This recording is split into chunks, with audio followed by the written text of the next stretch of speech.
Au réseau de Santé Horizon, nous savons que la santé ne relève pas uniquement des hôpitaux et des autres services de soins de santé. La santé commence là où les gens vivent, travaillent et s'amusent. Elle prend sa source dans toutes les collectivités du Nouveau-Brunswick.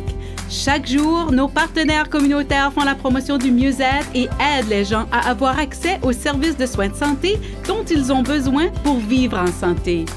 Certaines personnes aident Horizon à réaliser sa mission, aider les gens à être en santé.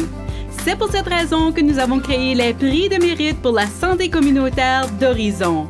Faisons la rencontre de nos lauréats pour 2019. La catégorie sécurité alimentaire reconnaît les programmes ou services qui veillent à ce que les Néo-Brunswickois mangent à leur faim et qui font la promotion d'une alimentation saine. Et c'est exactement ce que fait la Banque alimentaire d'Oromocto et des environs. La Banque alimentaire offre bien plus qu'un service alimentaire.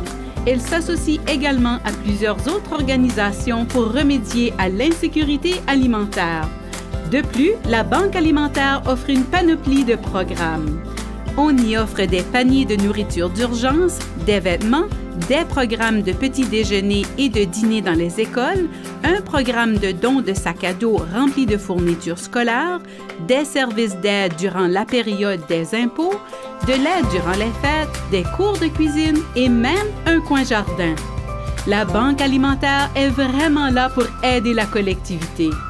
L'initiative Feed the Hawk est un partenariat fantastique entre l'école Nakawic Senior High School et le comité de mieux-être de Nakawic et des régions environnantes. Ce comité fournit des aliments santé au cours de technologie culinaire offerts à l'école. Puis, les élèves préparent des dîners nutritifs qui sont distribués dans les écoles locales. Les élèves du cours apprennent les rudiments de la manipulation sécuritaire des aliments et d'une alimentation santé. Les élèves qui bénéficient du service de repas ont ainsi la chance de manger un repas santé offert dans un contexte discret et libre de toute stigmatisation. Le troisième lauréat de cette catégorie est le Carlton Community Garden. Ce groupe fournit des fruits et légumes frais à de nombreux résidents du quartier Lower West Side de St. John qui vivent dans la pauvreté. Le jardin communautaire aide plus de 5000 personnes par année. Wow! Les clients de la Banque alimentaire du quartier Westside peuvent se promener et choisir les articles qu'ils veulent ramener à la maison. Ils peuvent même prendre des fiches de recettes pour les aider à cuisiner des aliments qui leur sont nouveaux. L'accessibilité représente souvent un obstacle au mieux-être communautaire. Nous reconnaissons tout le travail en cours pour fournir davantage de services aux collectivités ou à une population spécifique. On trouve à Miramichi un magasin de livres et de vêtements usagés, Autism Resources Miramichi Book Nook and Boutique, qui n'emploie que des gens ayant un trouble du spectre de l'autisme. Les employés y acquièrent des compétences en gestion du temps et en gestion de l'argent, ainsi que des compétences générales de calcul, de lecture et d'écriture qui seront transférables dans un autre emploi. Jusqu'à présent, le magasin a servi de catalyste et a aidé les employés à gagner en confiance et en autosuffisance. Chez Autism Resources Miramichi Book Nook and Boutique, ces jeunes adultes laissent de côté leurs limitations et montrent de quoi ils sont capables. Autour maintenant de WA Transpo, un groupe de bénévoles qui offre une solution de transport abordable et fiable à tous les résidents des comtés de Westmoreland et d'Albert. Que les résidents aient besoin de se faire conduire à un rendez-vous médical, à un magasin ou à une activité récréative, WA Transpo est là pour eux. Ce service donne plus de liberté aux résidents, leur simplifie la vie et leur enlève une dose de stress. La plupart des résidents qui profitent du service sont en mesure de vivre plus longtemps dans leur maison parce que le service leur offre la mobilité dont ils ont besoin tout en atténuant leur isolement social. On trouve chez Code Red un groupe de bénévoles dévoués qui fabriquent à partir de dons des trousses à l'intention des femmes qui ont leurs règles. Ces trousses sont distribuées tous les mois pour veiller à ce que les femmes marginalisées ou itinérantes aient accès à des produits d'hygiène chaque mois. L'organisme Code Red simplifie la vie de ces femmes et les aide à être en santé en leur fournissant gratuitement ces trousses. Le programme de réadaptation cardiaque et le programme Force et Courage offert au centre Air Motor Center améliorent la qualité de vie des membres de la collectivité. Les participants au programme de réadaptation cardiaque utilisent la piste de marche du centre et ont aussi accès à des moniteurs de fréquence cardiaque gratuitement. Le programme Force et Courage, qui s'adresse aux patients en oncologie et aux survivants du cancer, allie éducation et exercice. Les participants se rendent au centre pour suivre le programme et ont aussi accès à la salle de conditionnement physique qui s'y trouve. La clinique Salvis ne ménage aucun effort pour servir la population itinérante. Les responsables de la clinique ont créé un endroit unique où leurs clients de cette population vulnérable se sentent à l'aise de recevoir des soins de santé primaires. Elles comprennent que des problèmes de santé simples peuvent devenir ingérables quand les besoins élémentaires d'une personne en matière de nourriture, de logement et de médicaments ne sont pas satisfaits. Voilà pourquoi on traite les patients en entier, en prenant soin à la fois de leur mieux-être physique, mental et social. Soins de santé, logement, nourriture, la clinique Salvis offre de l'espoir et de l'aide aux personnes qui croient avoir tout perdu. Partout dans la province, la promotion du mieux-être chez les jeunes fait l'objet d'un travail exceptionnel. Ces programmes et services sont axés sur la promotion des modes de vie sains pour les jeunes. Tous les élèves de l'école Nashwaaksis Memorial Elementary School connaissent maintenant le programme Conflict Corner. Il s'agit d'un coin aménagé dans le gymnase de l'école où les élèves peuvent se rendre pour régler leurs différends.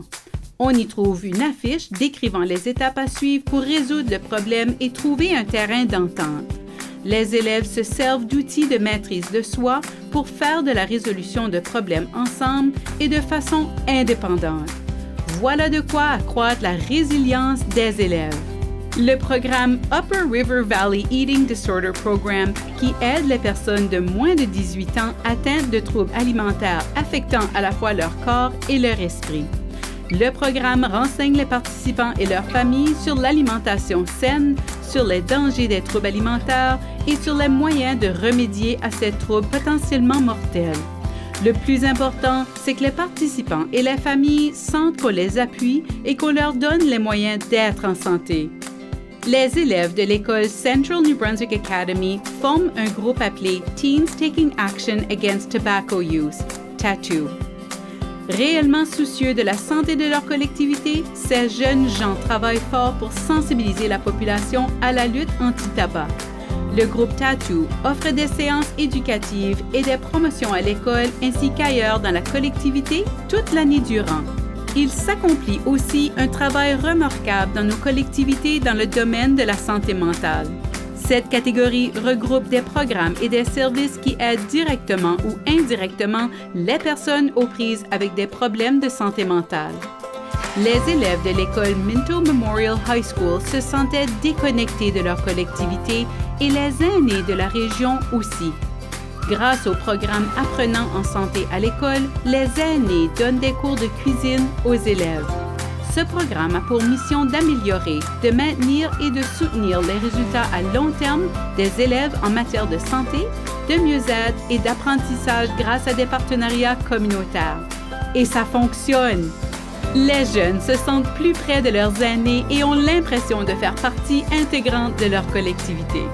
Le programme Youth Mental Health Summit rassemble 15 élèves des 9 écoles secondaires du district scolaire anglophone East. Les élèves participent à une journée complète d'ateliers où ils apprennent des techniques proactives en santé mentale, puis ils se servent de leurs connaissances nouvellement acquises pour renseigner leurs pairs dans le cadre de projets et d'activités de tout genre. Les élèves inspirent les autres et les motivent à tenir des conversations positives sur la santé mentale. Le programme vise à réduire la stigmatisation, à offrir des stratégies positives et à renseigner les jeunes sur les ressources offertes dans la collectivité. 4 élèves de l'école James M. Hill High, soit Kate Esterbrooks, Sarah McLean, Liam Quinn et Sean Cummings, ont senti le besoin d'agir après le suicide de leur ami l'an dernier. Ils ont canalisé leurs émotions de façon positive en créant le programme Project End the Stigma. Ils demandent l'ajout de ressources dans le système actuel qui ne répond pas aux besoins des jeunes. Ils font pression sur le gouvernement pour l'embauche d'un plus grand nombre de conseillers en orientation et d'intervenants en santé mentale. Ils demandent également d'autres formations en santé mentale pour les enseignants, les assistants en éducation, les tuteurs et les conducteurs d'autobus. Ces élèves font de la sensibilisation en santé mentale et ont lancé la conversation sur le manque de ressources pour les jeunes. Nouveauté cette année, la catégorie médecins. Les médecins travaillent fort et sont très présents dans leur collectivité, tant dans leur cabinet qu'à l'extérieur du travail. L'équipe de la clinique Recap, dirigée par le Dr Duncan Webster, spécialiste des maladies infectieuses, offre des soins holistiques, accessibles et sans stigma aux populations à risque qui vivent principalement dans le sud du Nouveau-Brunswick. Elle offre des soins interdisciplinaires complets visant à répondre aux besoins des patients en matière de soins de santé préventifs et de soins relatifs aux maladies chroniques. L'équipe traite principalement les patients qui ont des antécédents de toxicomanie, qui ont contracté ou sont à risque de contracter l'hépatite C ou une autre maladie transmissible. Des choses remarquables se passent tous les jours dans les 4 coins de la province. Tous ces lauréats sont des partenaires de la mission d'Horizon, aider les gens à être en santé. Seuls, nous ne pouvons réaliser cet objectif. Saluons donc nos lauréats des prix de mérite pour la santé communautaire d'Horizon 2019. Félicitations à vous tous!